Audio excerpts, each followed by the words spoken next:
హరీష్ రావు అయితే కళ్ళకుట్ల కాందానిలో హరీష్ రావుకి కేసీఆర్కి కేటీఆర్కి 10 ఏళ్ల కాలంలో ఎప్పుడు కూడా ఏది అమరవీరుల స్తూపం గుర్తుకు రాలే. ఎప్పుడు గుర్తుకు రాలే అసలు, ప్రజలు గుర్తుకు రాలే, గుర్తుకు రాలే.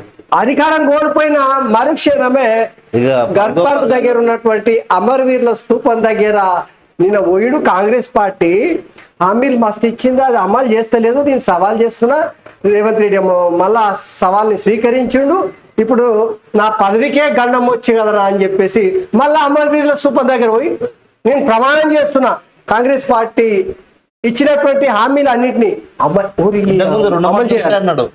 రుణమాఫీ ఒకటి అన్నాడు. ఇప్పుడు అన్ని పథకాలు అమలు చేస్తేనే నేను రాజీనామా చేస్తా. మళ్ళా రాజీనామా డ్రామా కూడా ఎట్లా ఫార్మాట్ కూడా స్పీకర్ ఫార్మాట్ లో లేదే లేదు. వీళ్ళకు ఊసరవిల్లి రాజకీయాలు బాగా ఉంటాయి. ఏ ముచ్చటకు ఆ ముచ్చట ఊసరవిల్లి రాజకీయాలు చేసుట్లా వీళ్ళు తిట్ట గుంటనక్కల ఏషాలతోన అసలు ప్రతిసారి గింతేనా ఇలా బతుకు. మళ్ళా ప్రజల్ని 1200 మంది బలిదానం చేసుకున్నారో ఆ 1200 మంది కుటుంబాలను ఎప్పుడు ఆదుకోవాలనే ప్రయత్నము ఈ 10 ఏళ్ల కాలంలో పైగా గల కుటుంబాలను ఆదుకున్నటువంటి వాళ్ళు ఆత్మహత్య బలిదానం చేసుకుంటేనంటే ఆ స్తూపాన్ని కడితే గాడ పోయి పిల్లి మొగ్గలు, ఒగల ఏడుపులు, ఉద్దిర ముచ్చట్లు, పనికి మాల మాటలు.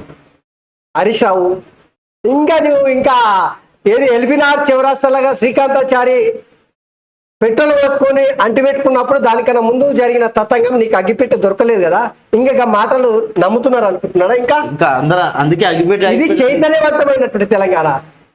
మీ దొరలు చెప్పే మాటలు నమ్మే తెలంగాణ కాదు ఇది. జరా సిగ్గు వాడు చేస్తున్న పనికి ఇంకా సోయికి రావాలి, సోయికి వచ్చుడే దేవుడి